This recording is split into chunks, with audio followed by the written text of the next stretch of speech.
¿Qué es la descentralización?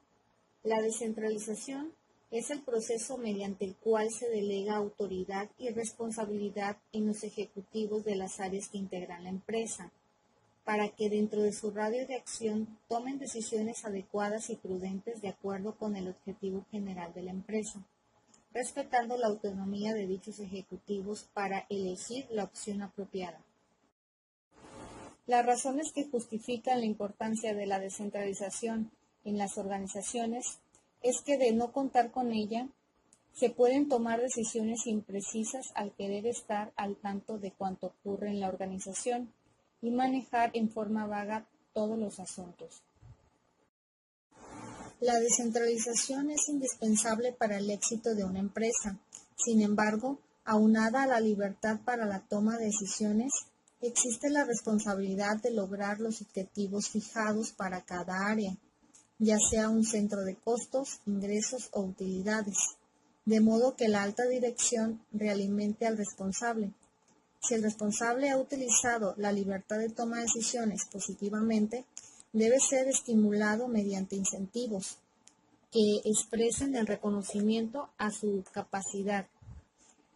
Y si no ha sabido manejar esta libertad, hay que indicárselo para que emprenda las acciones que considere adecuadas.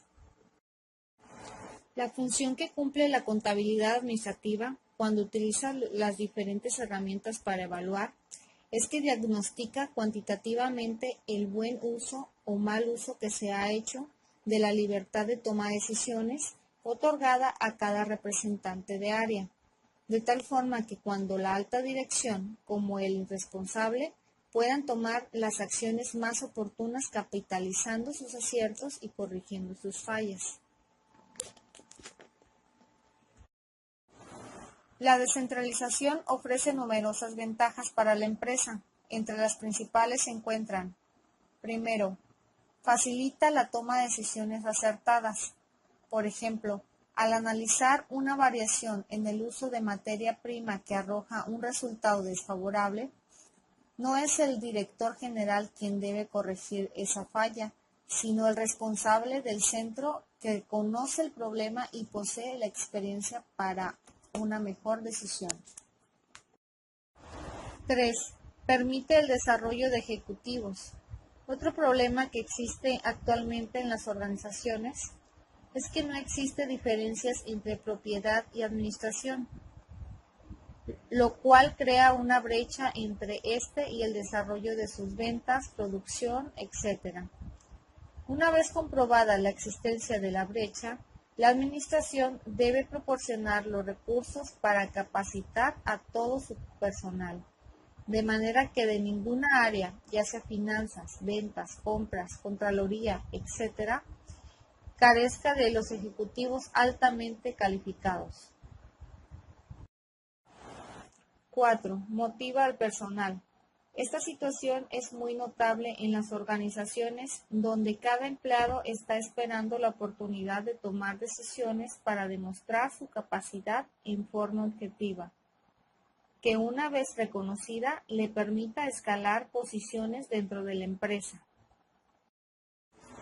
5. Facilita el control administrativo. Teniendo perfectamente delimitadas las áreas de responsabilidad, se evita que ésta se diluya. De esta forma, siempre existirá un responsable de los inconvenientes que perturben la marcha de la organización.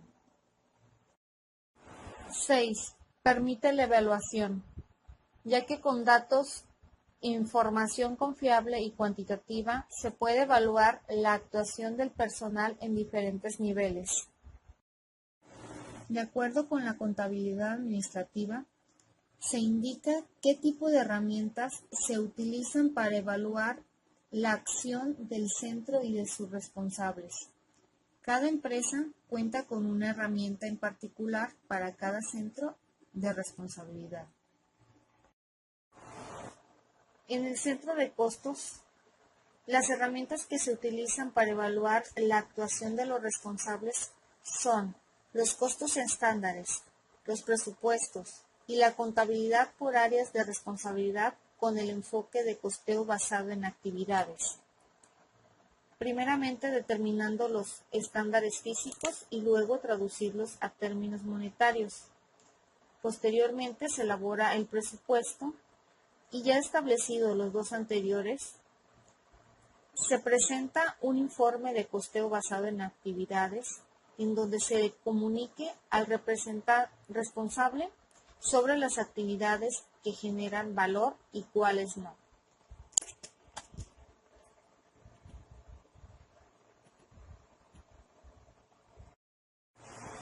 En los centros de ingresos, las herramientas para medir la actuación son los presupuestos, indicando de preferencia la cantidad a vender de cada línea, la zona en que habrá de efectuarse la venta, la composición de líneas, precios, etc. Y la otra herramienta para medir la actuación sería la contabilidad por áreas de responsabilidad con el enfoque de costeo basado en actividades, en la que se aprecie adecuadamente los aciertos y los errores que se hayan cometido. En los centros de gastos discrecionales, las herramientas para la medición del desempeño son dos.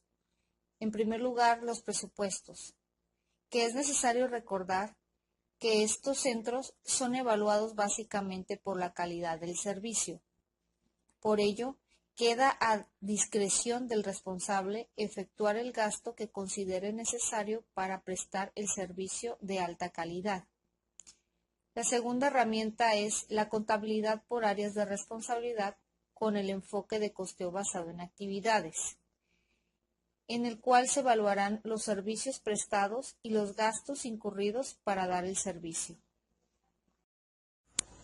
Los centros de utilidades y centros de inversión son centros de naturaleza diferente. Sin embargo, es muy difícil separar uno del otro, porque las herramientas de contabilidad administrativa que se aplican para evaluarlos son casi iguales. Las herramientas que se utilizan en estos centros son los costos estándares, los presupuestos, la contabilidad por áreas de responsabilidad, con el enfoque de costeo basado en actividades, así como diferentes indicadores como la tasa de rendimiento sobre la inversión, el valor económico agregado, la utilidad antes de intereses, depreciación y amortización. Los sistemas de medición y desempeño son fundamentales para poder crecer y competir en el mundo globalizado de hoy. La administración del desempeño es básicamente la manera de atar la información generada por las operaciones de una empresa con un conjunto de indicadores utilizados para alcanzar la estrategia del negocio, y el resultado utilizarlo para hacer que el negocio funcione de manera más eficiente. Los sistemas de medición y desempeño tienen 4 usos principales. 1. Monitoreo. Realimentan en cuanto al alcance de indicadores y sirven de medio de comunicación con los diversos grupos que participan en la empresa. 2. Toma de decisiones. Apoyan y facilitan el proceso de toma de decisiones de cada representante. 3. Enfoque. Envían señales al interior de la compañía que tienen que ver con aspectos estratégicos de la misma.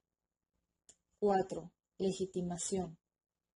Justifican y validan acciones y decisiones pasadas, presentes y futuras. En últimas fechas, se han popularizado diversas herramientas para la medición del desempeño como el Balance Scorecard o indicador balanceado del desempeño, el prisma estratégico y modelo de excelencia de negocios.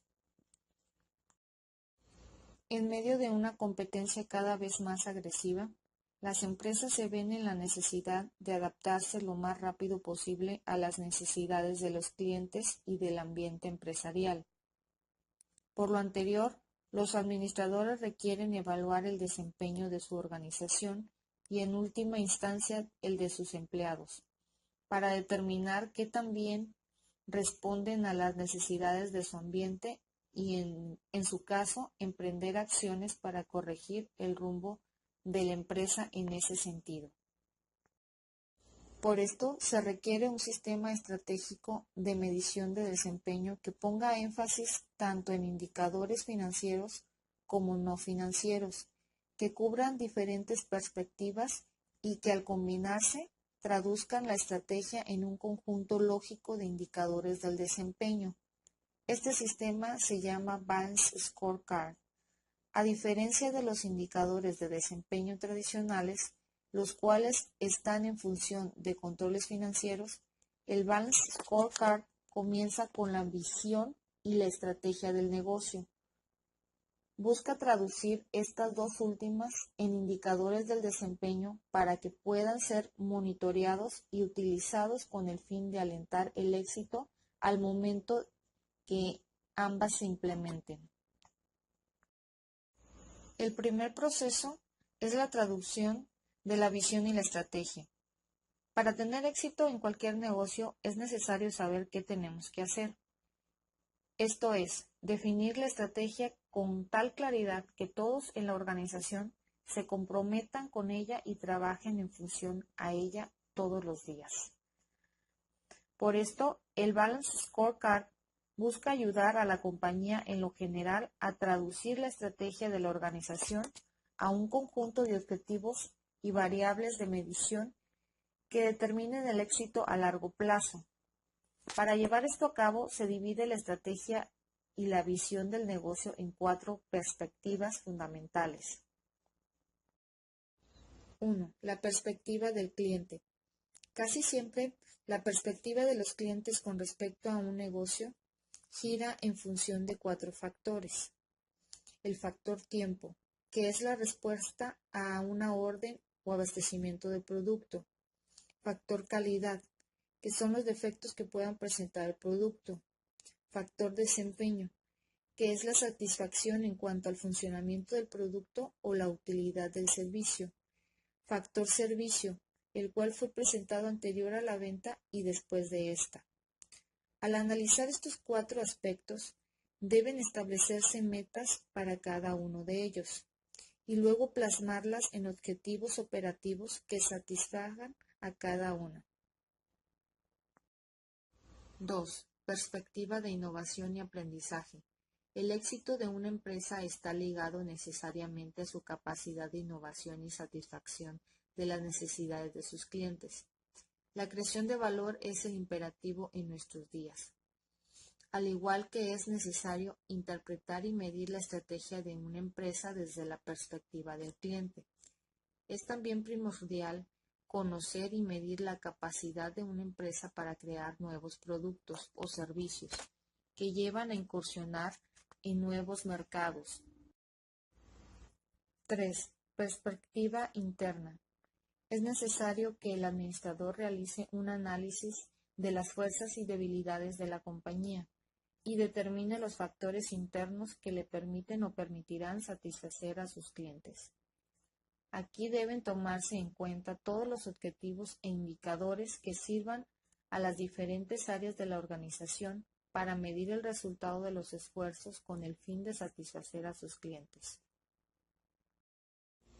4. Perspectiva financiera. Los indicadores financieros señalan si la estrategia, la implementación y la ejecución están cumpliendo con las expectativas de los accionistas de la compañía. Los indicadores financieros a evaluar están relacionados con 3 aspectos principales: la rentabilidad, el crecimiento y creación de valor al accionista. El segundo proceso es la comunicación y el enlace. Una vez que ha sido traducida la estrategia de la compañía en objetivos operativos e indicadores para medir su desempeño, pareciera que la organización ya está lista para comprender mejor qué caminos debe seguir para lograr su éxito. Sin embargo, la mera traducción de la estrategia de la compañía es una actividad inútil si los miembros de la organización no comprenden la importancia de estos objetivos e indicadores. Por lo anterior, la segunda fase en la idea del Balanced Scorecard consiste precisamente en comunicar las definiciones y objetivos detectados en la primera fase del proceso a todos los miembros de la organización. Una herramienta importante para comunicar perfectamente las relaciones y efectos del Balance Scorecard es el denominado mapa estratégico, que es una herramienta visual dinámica para describir y comunicar la estrategia de la organización. Un mapa estratégico contiene indicadores e impulsores del desempeño, vinculados en un diagrama de causa-efecto. Para que el Balance Scorecard tenga éxito, es fundamental que los empleados comprendan la estrategia. Si la entienden, serán capaces de utilizar indicadores de desempeño conectados de modo estratégico que los guiarán a sus decisiones y acciones. Proceso 3. Planeación de negocio. El Balance Scorecard aboga por la medición y realimentación constantes con base no solo en indicadores relacionados en forma directa con las finanzas del negocio, sino en indicadores no financieros que a la larga convertirán en valor para la empresa. En la fase de planeación de negocio, la metodología de Balance Scorecard, la administración deberá integrar sus presupuestos a su planeación estratégica para asegurarse que estos sean planeados en función de las metas estratégicas de la compañía. Esto para administrar los diferentes programas de mejoramiento dentro de la empresa, que sería regenería, motivación al recurso humano, administración de la calidad, etc. Al final de la planeación de negocio es establecer objetivos en corto plazo para todos los indicadores del Balance Scorecard. Tales objetivos deberán indicar con claridad las expectativas de la administración que tiene acerca de cuándo y hasta qué grado los diferentes programas tendrán efecto en sus indicadores. Proceso 4. Aprendizaje y realimentación. Una vez que se ha llevado a cabo los 3 procesos anteriores, el ciclo del Balance Scorecard termina con el proceso de aprendizaje y realimentación. Los puntos fundamentales del Balance Scorecard son su dinamismo y la idea de que el mercado es demasiado voluble como para confiar en que una estrategia fue útil antes y lo será ahora. Por tal motivo, el proceso de aprendizaje y de alimentación cierra el ciclo del Balance Scorecard. En este punto se analiza el corto plazo verificando los indicadores para cada una de las 4 dimensiones de la estrategia. Al mismo tiempo, se evalúa la estrategia de la compañía con el fin de determinar si aún es aplicable la circunstancia del mercado en que la organización se encuentra. La tasa de rendimiento sobre la inversión es una herramienta que mide la relación productos-insumos necesaria para llevar a cabo todas las actividades encomendadas a cada división, a cada centro de utilidades y a la compañía en su totalidad. La tasa de rendimiento sobre la inversión fomenta que los directivos se centren en eficientar los costos, en administrar eficientemente los activos en operación y en optimizar los resultados de la relación ventas, gastos y los activos utilizados. La fórmula para calcular el rendimiento de la inversión es la siguiente. Tasa de rendimiento de la inversión es igual a utilidades antes de financiamiento e impuestos sobre la renta sobre activos promedio de operación. Esta fórmula puede y debe dividirse en 2 variables que son las que indican con mayor claridad los aciertos o errores de los responsables de una división. Entonces, la tasa de rendimiento de la inversión es igual margen sobre ventas por rotación de la inversión, lo que nos da la fórmula tasa de rendimiento de la inversión es igual a utilidades antes de financiamiento e impuestos sobre la renta sobre ventas, esto multiplicado por ventas sobre activos promedio en operación. El margen sobre ventas representa el margen que se genera por cada peso vendido. La rotación sobre la inversión expresa cuántas veces ha sido vendida la inversión en activos, es decir, el número de veces que han rotado los activos. Las variables que integran la tasa de rendimiento son principalmente 2, el margen sobre ventas y la rotación de activos. Del margen sobre ventas se derivan la utilidad, las ventas, costos, precio, volumen y gastos de ventas. De la rotación de activos se derivan ventas, activos, activos fijos, activo circulante, efectivo, clientes, inventarios, etc. Es erróneo creer que todas las divisiones de un grupo industrial deben obtener la misma tasa de rendimiento, ya que cada una tiene recursos humanos, tecnológicos y físicos diferentes. De esta forma, resulta ilógico esperar que cada empresa produzca la misma tasa de rendimiento. Habrá empresas con un mercado controlable, otras cuyo mercado sea sumamente competitivo. Las hay cuya tecnología es obsoleta, otras cuyo personal está capacitado y otras en las cuales no. No podemos pedir a todas las empresas o divisiones de un grupo la misma tasa de rendimiento. Un rendimiento aceptable es aquel que genera la tasa real de interés que se obtiene en los bancos de los países desarrollados en valores de inversión fija, la cual es del 5%. Valor económico agregado. El valor económico agregado es el remanente de operación que una empresa genera después de deducir a la utilidad de operación los impuestos y el cargo del costo de los recursos que son utilizados en la operación. Los resultados del valor económico agregado están en función de 4 factores básicos. Dependiendo de cómo se administre cada uno, se obtendrá un valor económico agregado atractivo o no. Los factores básicos son los siguientes: ingresos, costo del capital de los recursos, administración de la inversión de activos fijos y el capital de trabajo. Además, la administración del margen. El valor económico agregado se debe utilizar como criterio para valorar adquisiciones, revisar proyectos de inversión, evaluar estrategias, medir la actuación de los ejecutivos, pagar bonos por resultados y establecer metas que incrementen el patrimonio de los accionistas. Todas las decisiones anteriores están en función de maximizar el valor económico agregado. Una manera de determinar el valor económico agregado es el siguiente. Valor económico agregado es igual a tasa de rendimiento de activos netos menos costo de capital promedio ponderado.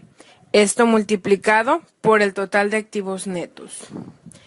La utilidad neta de operación no incluye los gastos por intereses, las partidas extraordinarias de gastos o ingresos, ni las amortizaciones del crédito mercantil. Compensaciones para el desempeño. Mientras algunas compañías consideran el desempeño de una división como equivalente al desempeño del administrador, existen buenas razones para separarlos. Frecuentemente el desempeño de una división está sujeto a factores que van más allá del control del administrador.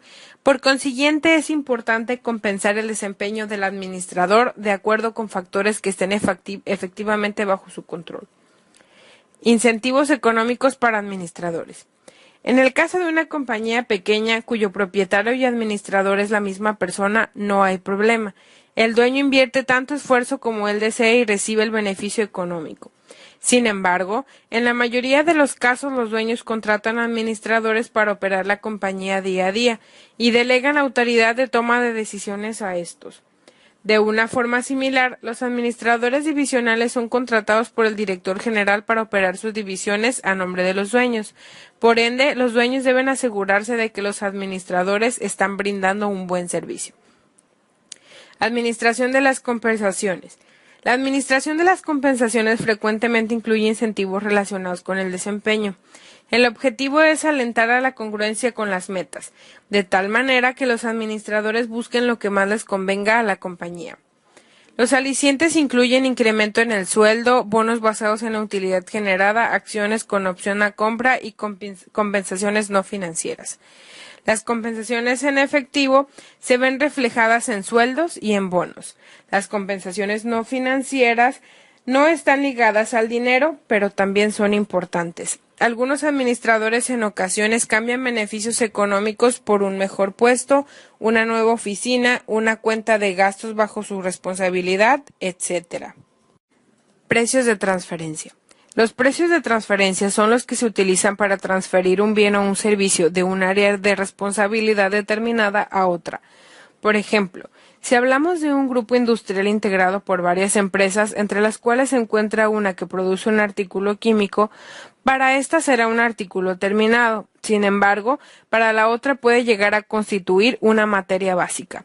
Se deberá fijar entonces a qué precio se va a vender el producto químico en una empresa y en la otra. Otro ejemplo es el caso de una empresa que tenga departamentos productivos y áreas de servicio como contabilidad, relaciones humanas y mantenimiento. El problema es cómo las áreas van a cobrar los servicios a los departamentos que reciben el beneficio o servicio, es decir, a qué precio lo van a transferir. El problema de fijación de precios de transferencia se agudiza cuando se descentraliza una empresa o un grupo industrial. Cada una de las empresas se constituye en centros de utilidades en los que los responsables son evaluados por el rendimiento aportado a la empresa o al grupo industrial, y cada uno querrá comprar al mínimo precio posible para incrementar sus utilidades y rendimientos. Esta situación se produce al llevar a cabo la descentralización, transformando en autónomo cada centro de utilidades dentro de una empresa o un grupo industrial. La autonomía les da la libertad de tomar decisiones como comprar el producto o el servicio dentro o fuera de la empresa o del grupo industrial. Sin embargo, habrá situaciones en que será necesario anteponer el beneficio propio o exclusivo de determinado centro de responsabilidad financiera, el beneficio del grupo como un todo, circunstancias donde corporativos o alta gerencia deberá intervenir para que se compre el producto a algún centro o división del grupo, a pesar de que externamente dicho producto o servicio pueda conseguirse a menor precio. El efecto global de los precios de transferencia. Hoy en día, uno de los aspectos más importantes en las operaciones diarias de la empresa es la determinación de los costos de transferencia, especialmente cuando se trata de empresas que tienen operaciones con partes relacionadas con el extranjero. Cada vez hay más empresas que intentan competir en un entorno internacional, a la vez que buscan obtener mejores costos distribuyendo sus operaciones en diversos países. Por ejemplo, una armadora de automóviles puede enviar motores hechos a Argentina y componentes interiores fabricados en Brasil para que formen parte de un automóvil fabricado en México. Uno de los problemas más importantes que enfrentan las empresas multinacionales es el establecimiento de políticas de precio efectivas en transacciones con partes relacionadas, es decir, con otras unidades de negocio de una misma compañía. La complejidad de estas políticas radica en que estas transferencias entre partes relacionadas implican un ingreso en las subsidiarias o unidades en las que se realizan y, por tanto, tienen implicaciones fiscales que varían de un país a otro. La determinación del precio de transferencia correcto está determinado por muchos factores, entre ellos por las condiciones del mercado y la economía local, la competencia en el mercado exterior, control de precios y de transferencias por parte de las autoridades locales y las legislaciones fiscales, tanto del país de origen como del país de origen de la compañía multinacional. Métodos para el cálculo de precios de transferencia. Método de precio comparable no controlado. Una venta no controlable se define como una venta en la cual el comprador y el vendedor no son miembros del mismo corporativo o holding. Este método, por lo tanto, consiste en considerar el precio que se hubiera determinado con o entre partes independientes en operaciones comparables. Desde un punto de vista de descentralización y evaluación del desempeño, este método es ideal para transferir los productos. Es el que más se adecúa a la descentralización a través de centros de utilidades, ya que dicho precio engloba el costo del producto y un margen de utilidad. Cuando se utiliza esta base, las divisiones o centros de utilidades reflejan la contribución de la división a las utilidades totales de la empresa o grupo. Por esta razón, una división podría compararse con cualquier empresa exterior al grupo que se dedique al mismo giro para determinar si está por arriba o por debajo del rendimiento o utilidades promedio de las empresas dedicadas a la misma industria. De preferencia, deben compararse con la mejor compañía en su industria, es decir, con su benchmarking y conocer cómo se ha logrado dicho liderazgo. Método de precio de reventa. Si no se logra determinar un precio que cumpla con el principio de independencia al utilizar el método de precio comparable no controlado, la OCDE establece que se debe emplear un precio de reventa.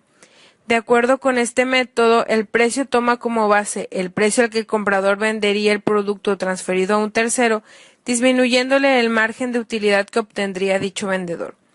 Dicho margen se calcula usando el margen obtenido con el precio de venta ganado por un miembro del corporativo al venderlo a un tercero, o en su defecto, considerando el margen que se obtendría un vendedor independiente de la compañía en una transacción similar. En ambos casos, el margen debe ser lo suficientemente grande para cubrir los costos de operación y generar un margen aceptable en el mercado, basándose en las actividades realizadas, los activos utilizados y los riesgos que implica el negocio. Método de costo adicionado. Existen ciertos productos o servicios cuyo precio es imposible determinar en función al mercado, puesto que no existe localmente o son muy específicos dentro de un proceso de producción determinado. El modelo de costo adicionado consiste en determinar el costo de producción y agregarle una utilidad en base al costo, tomando como referencia transacciones similares, ya sea dentro del corporativo o en operaciones similares llevadas a cabo por terceros. Métodos transaccionales, métodos de partición de utilidades y métodos de márgenes transaccionales. Los métodos transaccionales son utilizados una vez que los métodos anteriormente descritos no resultan aplicables por la naturaleza del negocio o por arrojar precios fuera de lo que se considera de mercado. Estos métodos toman en cuenta la utilidad generada total por todas las partes involucradas en una transacción. De este se derivan dos métodos. Método de partición de utilidades. El primero de estos métodos es el denominado partición de utilidades, que consiste en determinar la utilidad total generada por todas las partes involucradas en una misma transacción, y luego distribuirla entre las relacionadas en función de lo que cada una de ellas contribuyó para crear dichas utilidades. Esto mediante un análisis de residuales o de contribución que consideren las actividades desarrolladas, los activos utilizados y el riesgo asumido por cada una de las partes relacionadas. Método de márgenes transaccionales. Un segundo método transaccional es el denominado método de márgenes transaccionales, que es el similar al de costo adicionado, con la única diferencia que toma en consideración tanto los costos de producción como los gastos operativos para llevar un precio de transferencia similar al que hubieran obtenido empresas comparables o partes independientes en operaciones comparables, con base en factores de rentabilidad que toman en cuenta variables como activos, ventas, costos o flujos de efectivo. Muy bien, pues nos presentan un problema donde se habla de una compañía que produce tablas de surfear y ha operado por 6 años. Nos dan esta tabla con los siguientes datos y pues se pide calcular el costo promedio ponderado del capital, asumiendo que el capital aportado tiene un costo de capital del 12%. Entonces extraemos los siguientes datos. Entonces nos están pidiendo calcular el costo promedio ponderado del capital, asumiendo que el capital aportado tiene un costo de capital del 12%. Además de esto nos piden que calculemos el costo total del capital empleado por la campaña del año pasado, y después de eso calcular el BEA para las compañías que venden las tablas de surf. Entonces, para iniciar, lo primero que se saca es la participación. La participación la vamos a sacar con el total de los valores, y para esto pues hay que sumar todos los valores, conocer el total, y después, ya que debido que la participación es la parte que le corresponde a este valor, pues para calcularla hay que